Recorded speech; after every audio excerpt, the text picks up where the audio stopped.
کہ مت مانگو کسی سے کچھ، جو کہ مانگنا اللہ سے مانگو، مانگو اللہ سے، انسانوں سے مت مانگو جو مانگنا ہے۔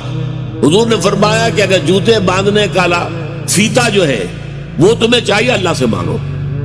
اب یہ اللہ کا معاملہ کس ذریعے سے پہنچا دے، کس کے دل میں ڈال دے، کیا شکل پیدا کر دے، انسانوں کے سامنے دست سوال دراز مت کرو۔ لیکن دوسری طرف اگر کوئی اپنی ہتھیلی آپ کے سامنے کر ہی دے تو اسے ٹھوکر مت مارو۔ اس نے عزت نفس جو ہے اپنی ہتھیلی پر رکھ کر آپ کے سامنے رکھ دی ہے۔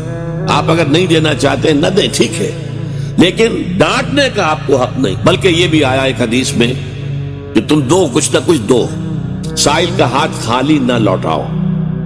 یہاں تک ایک حدیث میں الفاظ ہیں سائل کو ضرور دو، خواہ وہ گھوڑے پر سوار ہو کر تمہارے پاس آیا ہو۔